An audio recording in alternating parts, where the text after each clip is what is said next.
Hello and welcome again to the Leading with Integrity podcast. Thank you for joining me again today.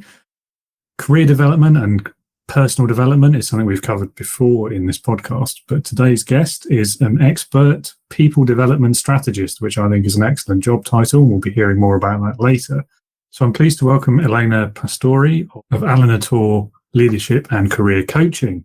Today we're going to be talking about all things leadership as well as career development, career preparation, career planning, if you like, and how to spot the good companies to work for and avoid the toxic ones.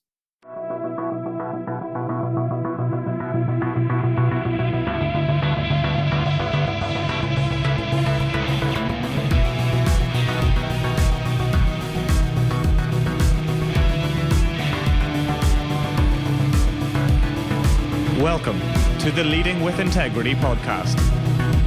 Leadership talk for the modern manager. With your host, David Hatch.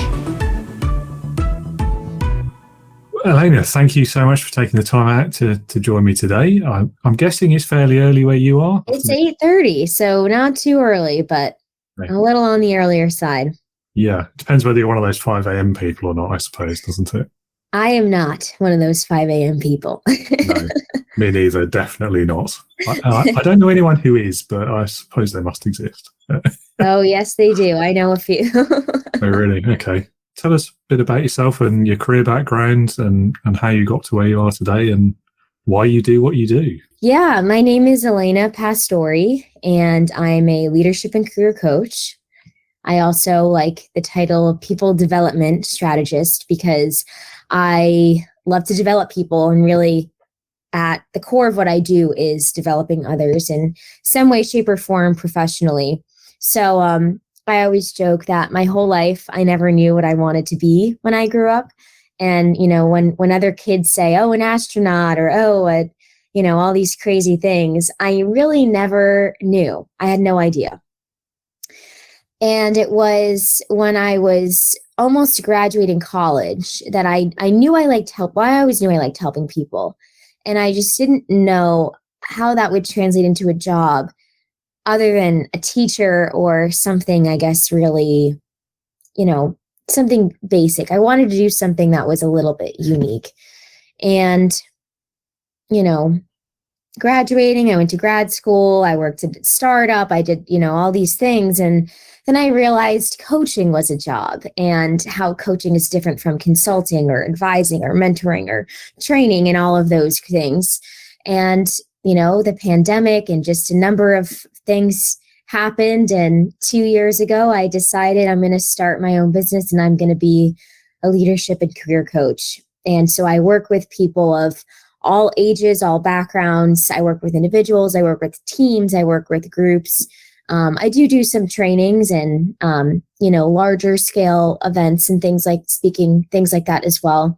I really, really love when I'm able to work with clients long-term and really see and champion and empower their growth and development professionally. Because we spend so much of our times at work, and I really believe that there's a job out there for everyone that everyone can love and wake up being energized to go to every day. And so that's why all of the work that I do is really revolving around how can we get a person in a position that they like, doing work that they love, and really feeling empowered every day. 2 years in business then, what's been your biggest challenge in starting that company, and how did you get over that as well? The biggest challenge really for me was psychological. It was dealing with the vulnerabilities and, the areas of feeling exploited. And I think probably everyone that owns their own business or goes off on their own and does their own thing probably experiences this in some way, depending on who you are, what you do. For me, I think a lot of it had to do with my age, and I would always speak about what I did in future tense. So I would say, oh, I'm going to start a business, or, oh, I'm going to be a coach, or I'm going to do this thing. And that implies that you're not quite there yet. It implies that there's something you need to do to be there, but you're not there. And when you speak about it in that sense, no one wants to hire you or work with you when you are basically saying, yeah, I'm not there yet, right? So the hardest thing for me was to say, I am this. I have this business. I do these things. I provide these services. I help people in these ways.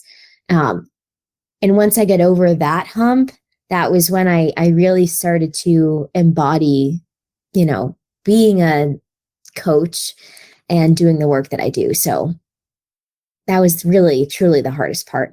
Yeah, the mindset one does come up a lot, actually. I think a lot of people, and there's quite a big adjustment as well, particularly if you spent a certain number of years or longer in a previous career working for other people. Just that kind of change from working for others to working for yourself it's a real big shift, I think. And a lot of people struggle with it. Well, I never really had a normal full-time job. After college, I worked at a startup and I worked at another small business. And it's really a different environment than a normal 9-to-5. The startup world is just very dynamic. But what are the, I guess, most frequent responses that you hear from people when you ask that question? Yes, it's similar things. Even startups, small businesses, it's still, there's a big difference between working for other people who've got a startup and then doing it yourself. Right, right. I know that from my own experience as well. Yeah, a lot of variations on kind of that psychological mindset. It's the answers we get. Learning about the best way to work for myself, learning how to lead myself before I lead others. That kind of theme comes out a lot. Yeah, learning how to lead myself first. I like that a lot. I haven't heard about it. I haven't heard it phrased that way.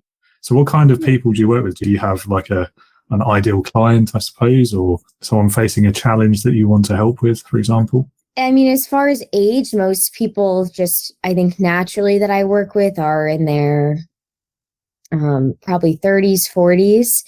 As far as problems, people really come to me for a couple of main problems. One is lack of growth in their company. So whether they feel like they've maxed out their growth or they're just feeling stagnant for whatever reason. And the other reason is usually salary goals not being attained and or toxic work culture, toxic environment. So those are the three big reasons why people, I think, just seek out, or at least in the 2 years I've been doing it, those are the three biggest reasons that people have sought me specifically out. And those are problems that, of course, I solve because, growth, I say, okay, well, where do you want to go? Where are you not growing? Where you want to grow? What do you want to grow into professionally? And not just looking at what position do you want, but do you want to manage people? Do you want to work in an individual contributor role? Does the industry matter to you? All of those things. And then salary, of course, we can work on that with negotiation skills. And again, taking a position that's that next level up for that higher responsibility. And then the toxic workplace or toxic culture. A lot of people really, I think, don't consider the factors of looking at a company. Usually when they apply to jobs, they type in a specific job title, or they say, oh, I want to do this position. And then the company is kind of a secondary thought. So what I tell people who have really specific things that they're looking for in a culture or in a company or in an environment is I say, okay, well, let's look up companies that embody these things you're looking for first, and then see what openings they have, see what positions they have that might interest you. So it's kind of flipping the normal process on its head so that you can get better results for what it is that you need in a workplace.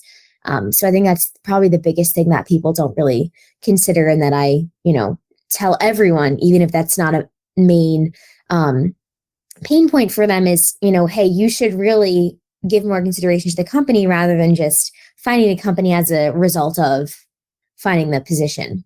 So that's a big area that I think people can really pay more attention to. Absolutely. Yeah, definitely. And it's one of those things where if you don't do that going in, by the time you realize that you've made the wrong move, it's kind of too late. Yeah. I mean, are there any kind of red flags that you would look for then when you're considering companies to work at, or that you'd recommend people watch out for?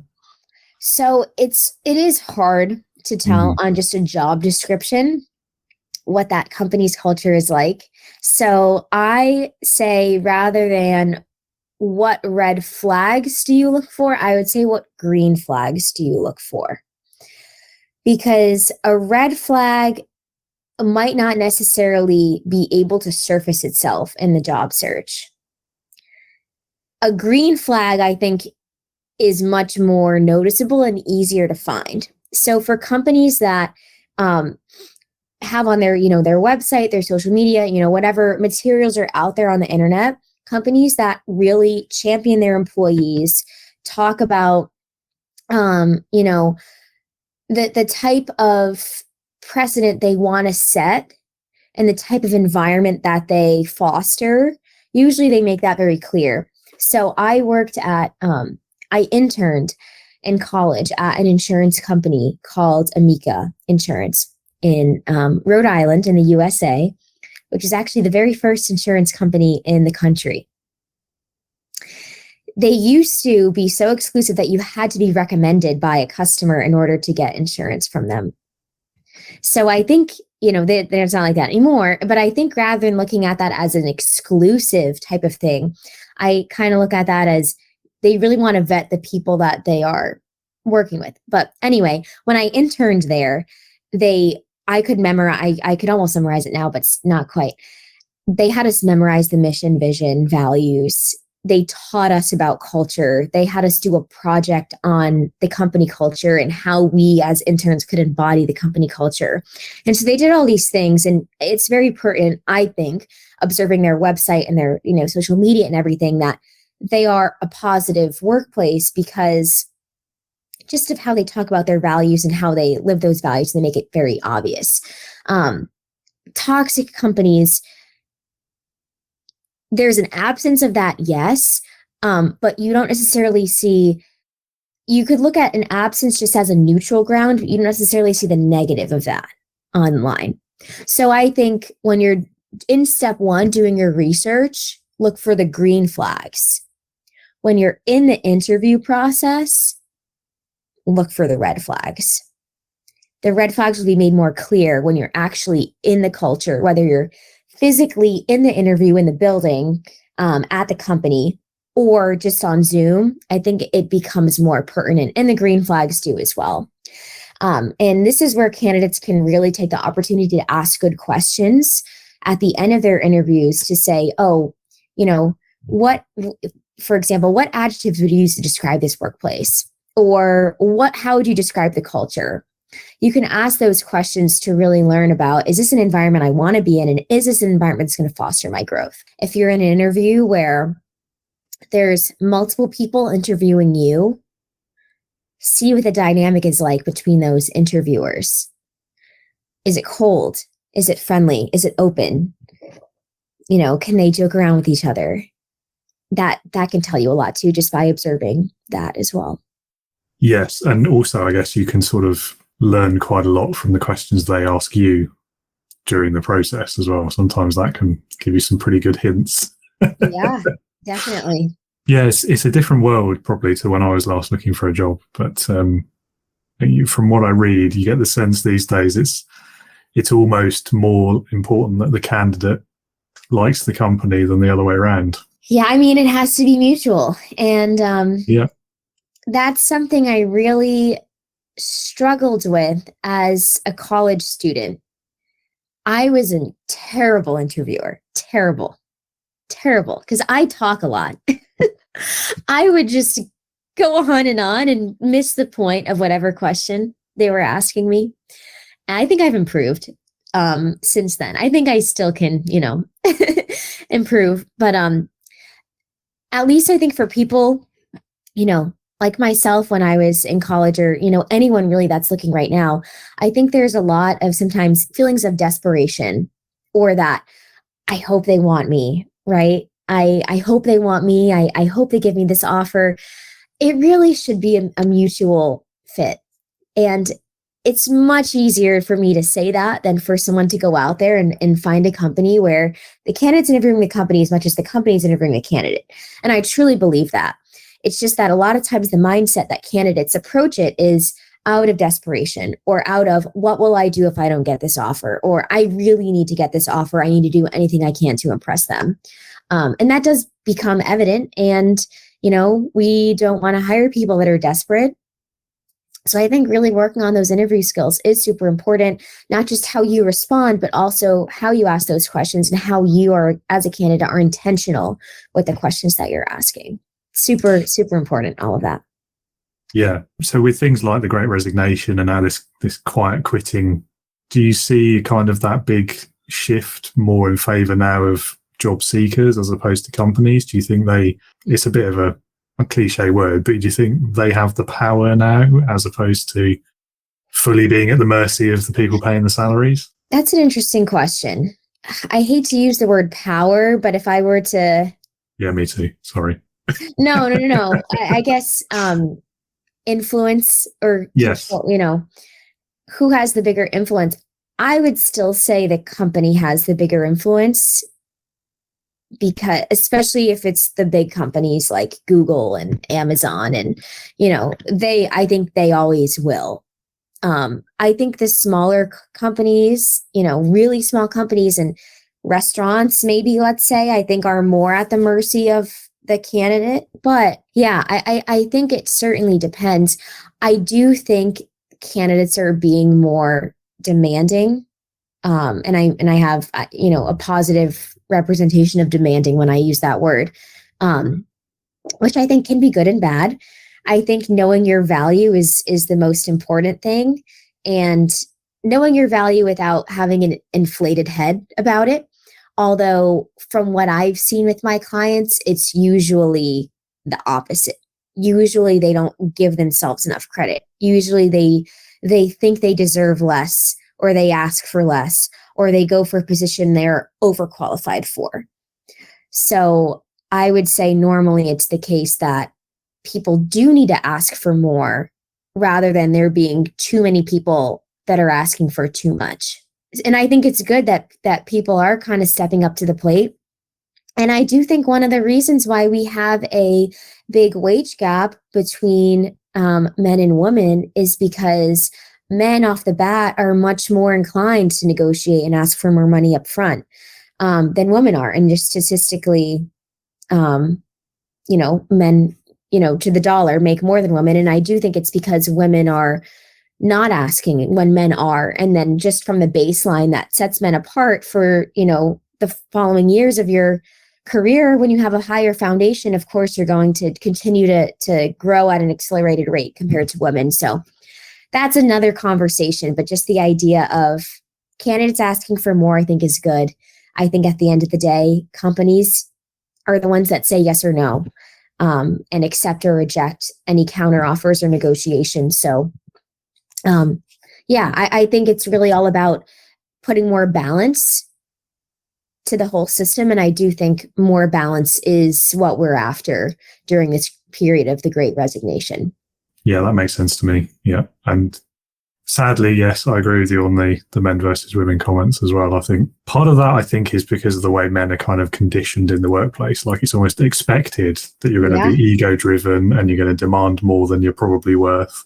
Mm-hmm. And that, whereas I think women, it's a very different situation for them in the workplace. They have to work a lot harder to prove their value, as opposed to just ask for it without any evidence, like many men seem to get away with. Yeah. And I totally agree. And I don't think it's anything, I do think it is how we're conditioned. There's this book called Brave, Not Perfect. And it's by this woman, Reshma Sujani. I hope I said her name right. She founded Girls Who Code. And I haven't read her book, but I did hear her speak.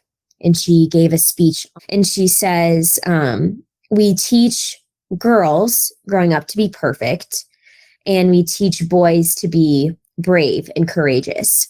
Thinking the example of when a child falls on the playground, with a boy, a parent might innately say, "Oh, you're fine." And with a girl, they might say, "Oh, no, are you okay?" Are you hurt? Are you bleeding? And not that we intentionally do these things. And I'm not a parent, so I guess I can't say we, but we as people, not that we intentionally do these things, but, and I don't necessarily think you can compare and contrast brave with perfect. I think those are two words that, but her point that we innately treat boys and girls differently growing up, I think has these long-term effects on us in the workplace that come out in some of these ways that now you and I are talking about. Yeah, I hadn't thought of it that way. But yeah, you're right. I was thinking more in terms of the way that the average kind of workplace rewards different behaviors to different genders. I mean, leadership is the classic example, one of the big questions that's been debated, and it's come up with previous guests I've had as well, about why are there kind of more male managers? Why are more men in management positions, even if they are pretty bad at those jobs, when there's so many much more capable women who are not getting those jobs? And I think part of it is that a lot of companies and this kind of traditional idea of leadership, they associate what are actually quite negative traits with leadership. So like the arrogance being perceived as confidence is the classic one. And that's something that on the whole, men are more likely to exhibit than women are in the workplace. And so that's why they get rewarded for that, even though it's actually potentially quite a negative thing to have in a leader. And it all becomes kind of self-fulfilling, doesn't it? And it's all a bit of a nonsense, really. But yeah, there's a fine line between arrogance and confidence. Anyway, moving on. So one of the other phrases I've heard you talk about, and I know it came up, I think, on one of your profiles somewhere when we were arranging this, was about career readiness. And I thought that was quite an interesting phrase. So what is career readiness? What does that entail? I guess just the idea of being ready to jump into your next career move, whether that is just getting a promotion and kind of sticking along the path that you're on, whether that's switching careers altogether, or whether that is getting the same job or similar job that you have at a new company. So the idea of switching companies, staying at your same company, and if you're switching companies, are you doing a career change altogether, or are you just looking to continue on the same path that you're on? So I work with clients in all of those realms. I really enjoy working with clients to change careers altogether, because a lot of times people get into the wrong career.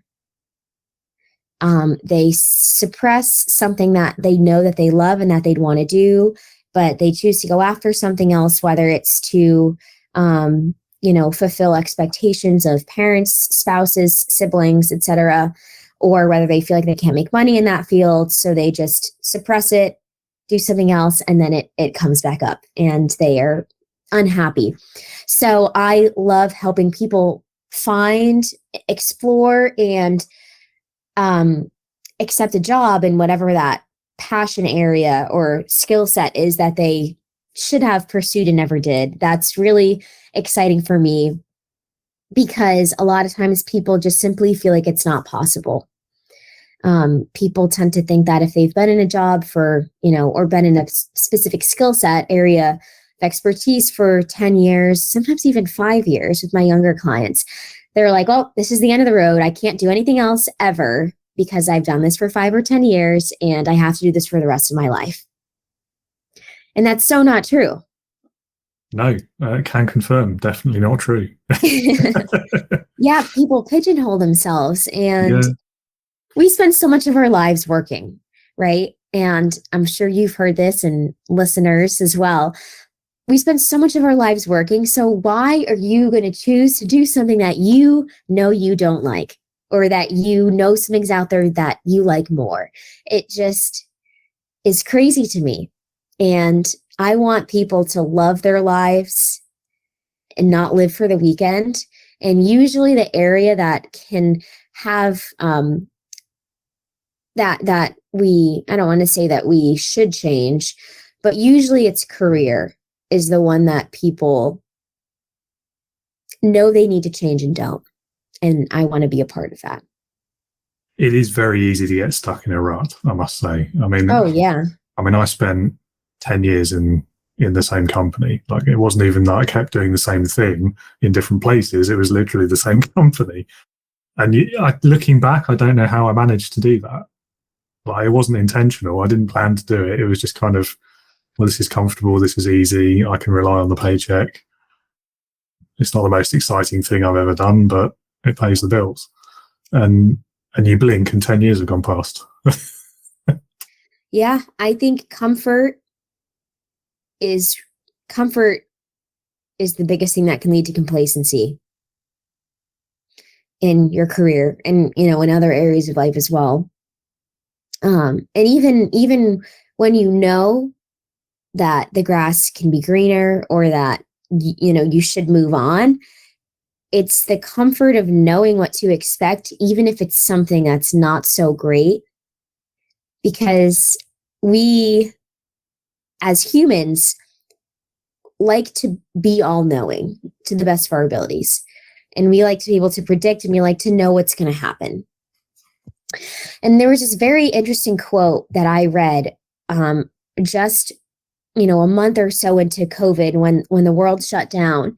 And it said, it might have been an HBR or a New York Times article or something, but it said, there's a certain level of predictability in this world. The sun will rise. The next day will come. And so many other things that we believe to be true or would exist that COVID just totally pushed to the side and said, nope, not today. And I think based on this article and just my own thinking is that we try to predict or we try to understand or find reasons because we find comfort in having the answers. And, and that goes really deep. And I think that is a huge reason as to why do we stay with what's comfortable when we know it's not the best? Because it's predictable, because we know what to expect, and something else might be worse. This might not be so bad after all. Yeah, fear of change. Going back to what you were saying earlier as well, so there's obviously that cliche out there, isn't there, where if you do what you love, then you'll never work a day in your life. On the other hand, if you start making the thing you love also the thing you do for work, are you not eventually going to end up hating it instead of loving it? Where do you fall on that argument? What do you think? This is interesting. So this is where I will go back to what you said in the beginning, which is you need to lead yourself before you lead others. The good thing sometimes about companies is there might be clear boundaries related to work, or when you sometimes when you stop working, when you start working, or you share a lot more responsibility with others when you work as for someone else.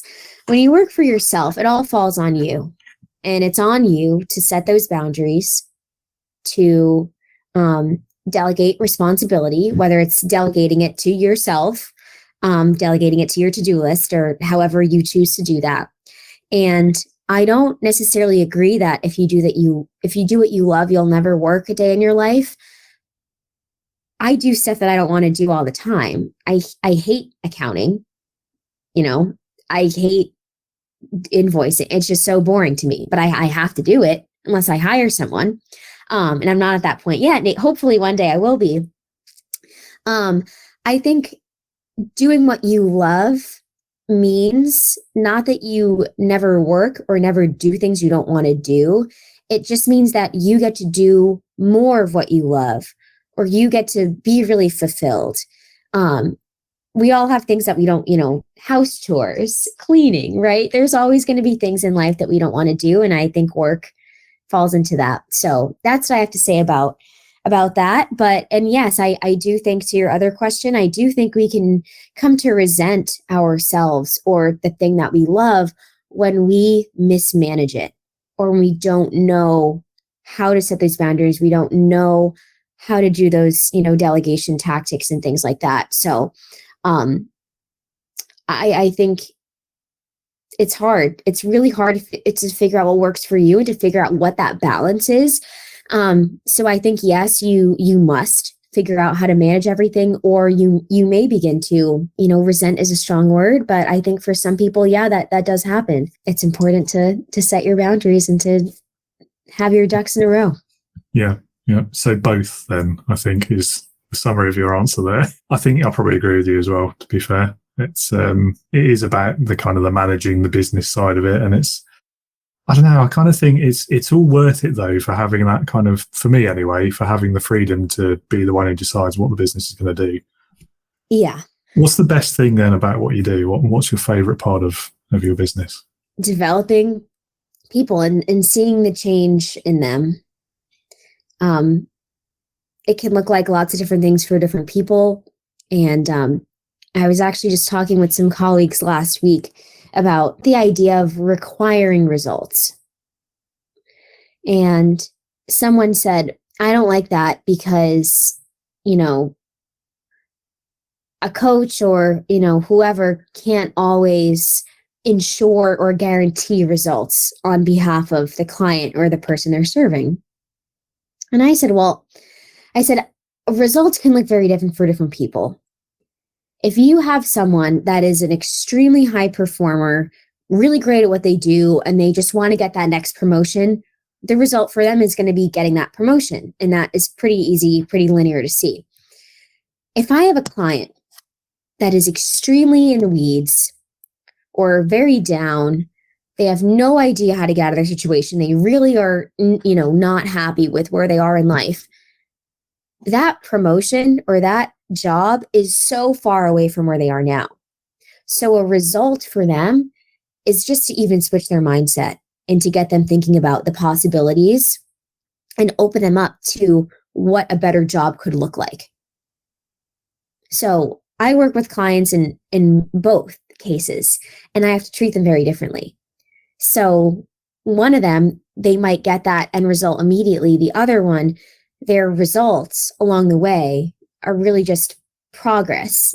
So I think we need to look at progress as a result rather than, a step to the result, and giving more credit to people in those situations. So especially the people that are really down and really in the weeds, I love when they say, you know what? Yeah, maybe I can do this. For me, that's a huge win because it's getting them to think so differently about their situation and see it differently. And until someone sees their situation differently, they're not going to behave or take the steps they need to take to get the goal that they want to get, the job, the life, whatever it is. Yeah, so I would say it's really fulfilling to see the light bulb go off, to see their face light up, or even just to get an email from someone saying that they did something, or, to be there when it's happening, or to hear about it after. That's what really makes me feel like I'm doing the right thing. I'm in the right line of work. I mean, coaching as a kind of a profession can get quite a bad rap sometimes, but actually, where it is really great is, particularly for the people who are stuck down in the weeds and they're in that kind of negative tailspin, is getting the benefit of that external point of view, someone who can look at it impartially and who's not kind of facing the emotional struggle of going through it at the same time. And right. It can be very valuable. Yeah, it is crazy how, what goes on up here is everything. Indeed. Let's talk about leadership for a bit then, because that is, after all, the theme of the podcast. What are the biggest leadership lessons that you've picked up so far from all the people you've worked with and all the places you've worked? I think one of the biggest things, well, it's kind of twofold. So I think one of the biggest things is not understanding each other's communication styles.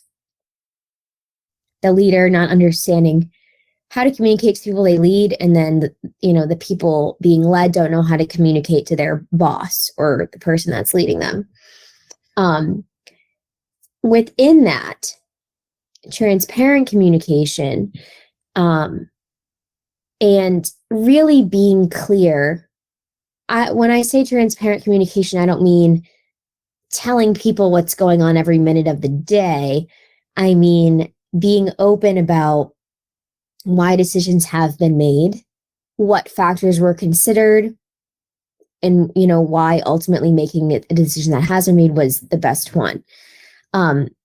At least that was the biggest thing that I noticed when I started holding leadership positions and started interacting with other people, colleagues and things like that in leadership positions, is that people get really upset when you make a decision on their behalf and they don't feel like they understand it. Worse, they don't think it's the right decision to have been made and they don't understand it. Then it's like a recipe for disaster. Trust is broken. Culture deteriorates as a result of trust being broken. And so when people say, leaders set the culture, I truly believe that that is true, because everything, really comes from the top. And it's not necessarily what decisions you make, or it's not about the what, it's about how are you communicating it? How are you showing them that you're acting in their best interest, and those things. Something that's been very interesting for me recently as a leader is I just hired my first part-time people, which is very exciting, but also challenging to say, okay, it's been a while since I've really led anyone truly in a constant management type of capacity. So I said, I got to make sure all this stuff I've learned since I last was leading people, that I can, hold my own essentially. And it's been hard for me to, I guess, hold back or refrain from correcting or advising or recommending things based on the way I would do them. And just really leaning into the fact that there's multiple right ways to do things. And we all know this, right? Our way isn't always the one right way or the best way.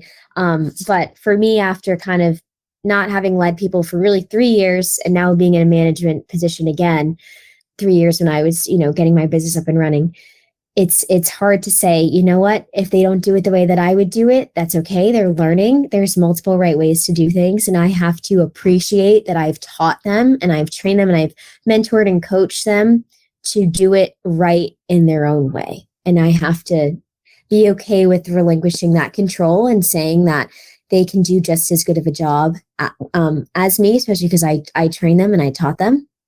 Yeah, from the standpoint of just general management and leadership of a team where you didn't necessarily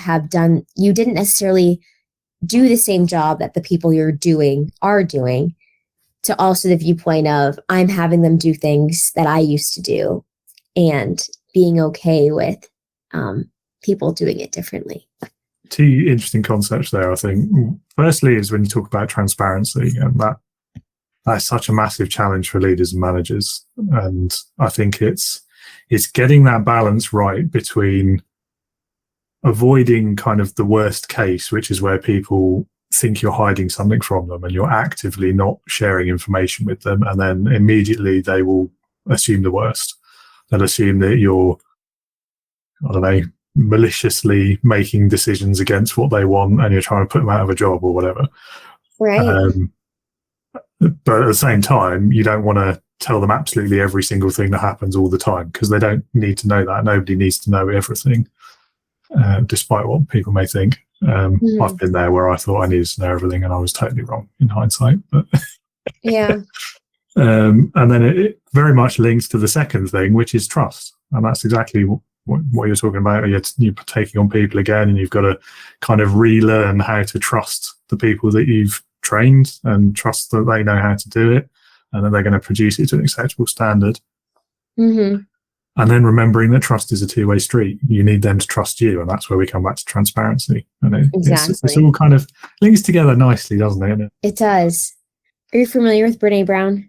Heard the name, yes. Yep. She has this, she talks a lot about vulnerability and shame and things like that. And she talks about trust and vulnerability. And she says most people think one cultivates the other, but it's really the opposite of what people think.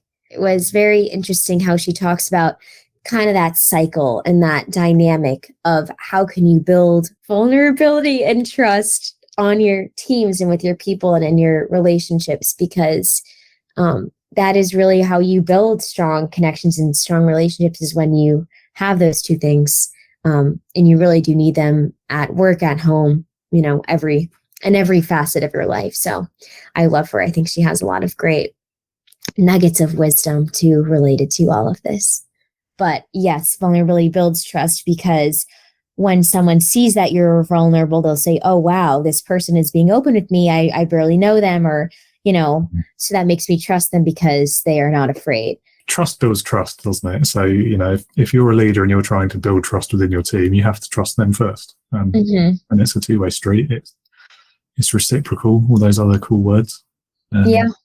This philosophy that you start at 100% and you trust people until they give you a reason not to. Or you could use that with any word. Give someone that 100% until they give you a reason not to. So always assume positive intent of others, whether it's, you are the leader and someone on your team maybe did something that you are not sure about, or whether you are the person on the team and then the leader did something that you are not sure about. Because really what it comes down to is, I believe that we all do have positive intent, and that none of us normally intentionally will be malicious. I think in most cases, people truly mean well. And if you and I have totally different ways that we communicate, you can take something that I did or said and you interpret it in a way that I totally did not mean it to be. But if we don't have the trust, if we don't have the strong communication, and we don't have a good relationship, that can happen. But sometimes if we do, and you do know me well, you might say, I wouldn't have done it that way. I wouldn't have said it that way. But I know Elena, or I know David, and I know that based on their track record or their character, that they probably meant this in this way, even if the words really weren't the best, or whatever it is wasn't the best. So I think that's another really important thing too, about just assuming positive intent always, unless that person gives you a reason not to. That's the real trick, isn't it? Is because on paper that's a great approach, but it's what are the standards to reduce that percentage? Like, is it they said kind regards instead of best regards in the email? That's it. They've lost 10% trust now. Or does it have to be something worse? Like, do they have to run over one of your pets before you knock the trust over? For example, that's extreme. It's but it's setting the standard, isn't it? What are the acceptable criteria? And I think, different people have different standards for that. So, yep. Which actually sort of leads quite nicely into the next question, which is, what's the biggest mistake that you've ever seen a leader make? Probably lack of self-awareness. In the form of a mistake, I would probably say not taking the time to build self-awareness, and or not taking the time to understand the implications that your words, actions, and behaviors have on others. And that can just lead to a huge plethora of problems, especially depending on how high up you are in the organization, depending on how many people are below you, how many people the number of people you're impacting, things like that. I was working with an organization where it became very evident to me very quickly that one person thought this group of people here need the help. The people that this one person was leading, these people need the help. These people need development. These people need all these things. Speaking to those people, they seem fine. And then after doing some more research and, learning about the leader and some of that leader's attributes and traits, okay, this leader thinks they're the problem, but really this leader doesn't understand what they're doing and how they are perpetuating or almost creating a problem with the people they're leading, because they don't believe in them, because they don't give them a responsibility. And, they're saying that these people aren't stepping up to the plate, yet they're not providing an environment for those people to step up to the plate. And that was at a decent sized organization. So it's interesting to see how, again, I really think the psychology piece, the trust, communication, self-awareness, all of that, is really where I think a lot of these things stem from, and a lot of leadership opportunities are derived from. So definitely lack of self-awareness or lack of understanding, how you affect, whether in a positive or negative way, the people that you're working with. That's the biggest mistake. Empathy, emotional intelligence piece as well, as you say, is understanding, what impact you're having on others, how they might be feeling about things. Self-awareness, I mean, there's a hilarious story that I always like to tell, and I have to anonymize it every time. But so there's this company that shall remain nameless, and there's a senior leader in this company, and this is a perfect example of self-awareness, right? So on a Monday, let's say, many years ago now, all of the management team gather all the employees around and say, bad news, everyone, the company's running out of money.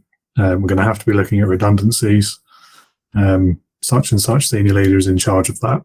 That particular leader didn't show up to that meeting. They arrived 4 hours later. It was about 2:00 in the afternoon, and they showed up to work in a brand new Ferrari, parked it in the staff car park. Everyone heard it coming. Everyone saw it. Where's the self-awareness there? It's just such a brilliant example of what you can do so badly wrong, and such a great example of self-awareness failing someone. And then also, of course, lack of empathy. People have just been told the jobs are at risk. You showed up in a £100,000 car or whatever it was. No emotional intelligence. How is this going to impact people? Yeah. And yet in their mind, they probably thought this was a good thing to do because it shows everyone it's not that bad after all, because look, I can afford this car. So going back again to what you're saying, probably didn't do it maliciously. That's where ignorance comes in. To what extent is ignorance acceptable? And, you don't know what you don't know. However, I do believe there comes a point where ignorance is just simply not acceptable. But that's also a very gray area. And, it goes on and on and on. Yeah, I guess when it's willful ignorance, when you know that there's something you don't know and you don't do anything to address that.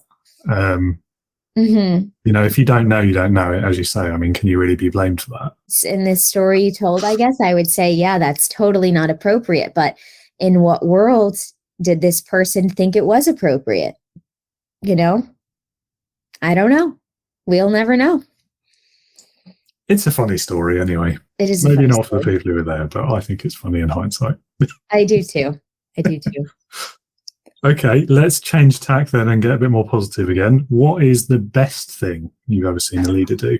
Generally speaking, I would say when leaders empower, give autonomy, and appreciate, I think I would say are the three things.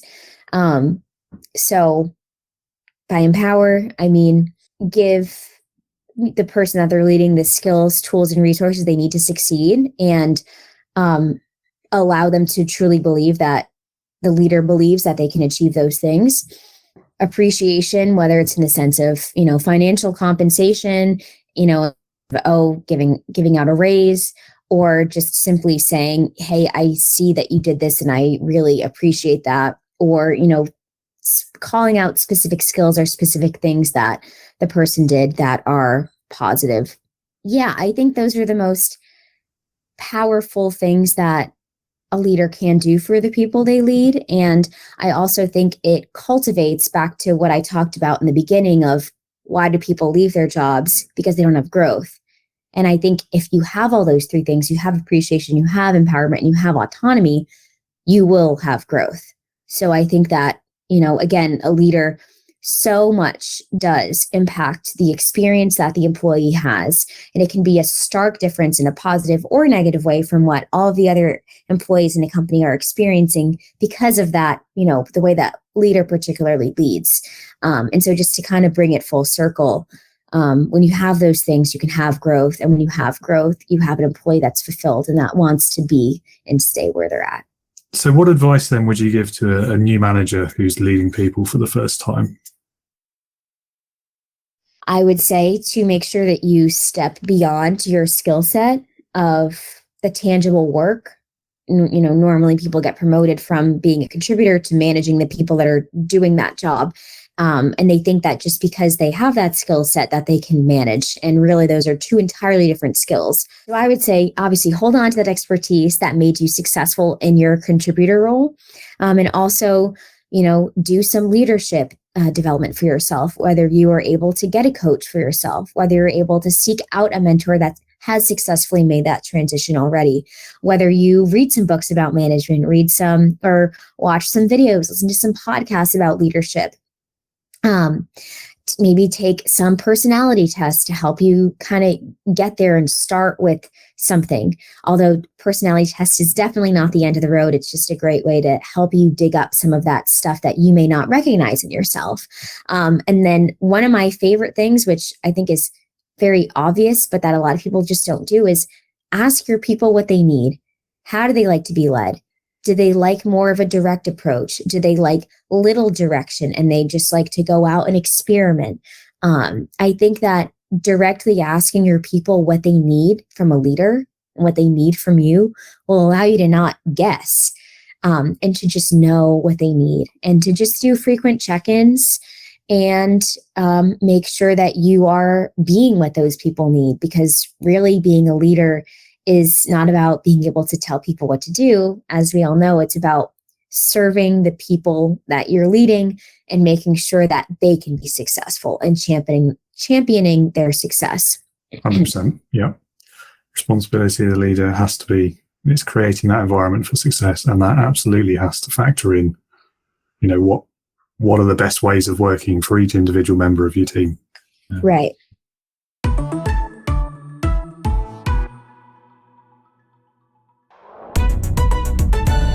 Leadership Heroes. Well, we're on the last question, and this is always the most difficult one, and I always get people complaining about it, but that's kind of why I like asking it, if I'm honest. So it's called Leadership Heroes, and basically I ask you to pick one person, alive or dead, past, present, fictitious, real, whatever you like, really, who would, in your opinion, perfectly embody leadership, or at least as close as possible while still being a human. and then explain why you've picked them. Okay.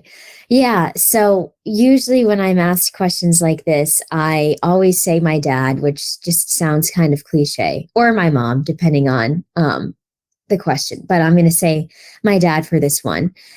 So he passed away when I was 8, and he was a banker and a politician. And he was, I don't know how the government kind of works in the UK where you are, but in the US, you have city council presidents and you have mayors and lots of other things too, but that's on a very small scale. And so my dad was the president of the city council, and my mom told me that he always wanted to run for mayor, but that he never did because he wanted to be home with his family, so me and my siblings, and he prioritized that first. And he said that if he were to run for mayor and become mayor, that would take away family time, and that he valued family time more than holding a specific role in the community. And so to me, I think that's really good leadership, because jobs are obviously very important, right? I wouldn't be here if I didn't believe jobs are important, because that's what I do, is I help people find jobs, and I help people to excel in the jobs that they have and be leaders in the jobs that they have. Although your job isn't your whole life, and I believe that the familial and relationships and the friendships that we have are, the core of our existence, and maybe not the core of our existence, but I think that those are truly the most important things, are those types of relationships. And I think that my dad was a great leader in that sense, that he was not afraid or willing to put work on the back burner in order to show and actually act on what he says is the most important thing in his life. So. Well, that's a good choice. Yeah. It's you'd be surprised, actually. Quite a few people pick parents. So it's always nice to hear. I bet they do. It's always nice to hear. It's either that or like Roman emperors or something like that. So. Oh, that's interesting. Yeah. Yeah. I might start insisting on it be someone you've actually met maybe that makes it more difficult. I don't know. But anyway, no, it's a really nice example. And I think, yeah, I mean, there is so much to be said for that kind of sort of the softer side, the less obvious side of leadership, where it's leading by example in the way of knowing what your priorities are, having those straight, and then honouring those priorities. Because, I mean, you'd be hard pressed to find anyone, I think, who wouldn't say family and friends come first before work, depending on their family situation. I suppose it's not the same for everyone. Right. But then how many of those people actually do live that? How many of those people do say to work, no, I'm not doing that at the weekend because that's my family time? Exactly. Probably not that many people. Yeah. Depressingly. Right. And yeah, it's true. Yeah. Well, I think the only real question left is if you'd like to point the listeners to your website or give them a way to get in touch with you if they want to learn more or maybe work with you. And of course. Yeah. Yeah, so you can find me on LinkedIn, Elena Pastore. My email is elena@elenapastore.com, and my website is elenatorecoaching.com. And I'm happy to chat. If anyone has questions, is intrigued about anything we discussed today and wants to talk more or share their thoughts, happy to do that. And of course, I would love to work together as well if any of you have a need and see a fit. So thank you so much for having me today. I had a really great discussion with you, so I really enjoyed our time. Likewise. And yeah, great. And I'll put all the links and everything in the episode description so people can find it easily as well. And yeah, great. Oh, and to answer your question earlier about how politics works in the UK, I think it's probably fair to say right now, not very well. I'll just leave it at that. Okay. So just to recap, if you would like to get in touch with Elena, you can reach her on the website, email address, and LinkedIn profiles. And I'll put all three of those in the episode description notes so you can find that easily. Hope you found that conversation useful. We covered a few different topics to some of the normal leadership discussions we have on here. So hopefully that was helpful for you as well. If you'd like to learn more about leading with integrity or get in touch with me, again, the website details, but they will be in the episode description too. And I'll also start putting my LinkedIn profile in there, so feel free to reach out on there as well. Hopefully you've heard by now, but I'll repeat it just in case.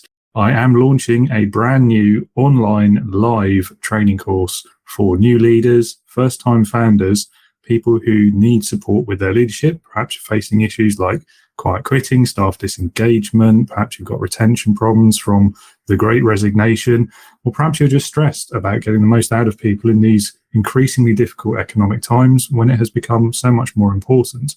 So if any of that sounds familiar, the Leadership Starter Kit Live is the new course. It is available from January. You can pre-purchase now, you can enroll now, and we'll start in probably the middle of January, second or third week. We'll see how we go. And in celebration of my own company's third anniversary, which has just passed towards the end of last month, I will be offering a 50% discount on the first 10 people or learners who enroll on this course.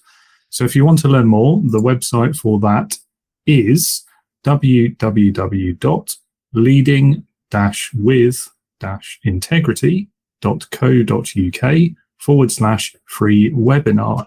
And that will take you to a page where you can register, funnily enough, for a free webinar. That's about 40 minutes. It will give you a bit of an intro to my approach to leadership, the Leading with Integrity system or method. At the end of it, I will talk a bit more about the Leadership Starter Kit Live and give you the opportunity to sign up for it, register and have a call with me, and we can go from there. So again, the Leadership Starter Kit Live. It's leadership training, it's improved, it's online, it's interactive, and it is live. And act quickly if you want to get that discount. As I say, only the first 10 people will qualify. So I hope I'll be speaking with you soon, and I will see you either at the webinar or on the course. Hopefully both. And that's all I have for this episode. Thank you again for listening, and remember, be a leader, not a boss.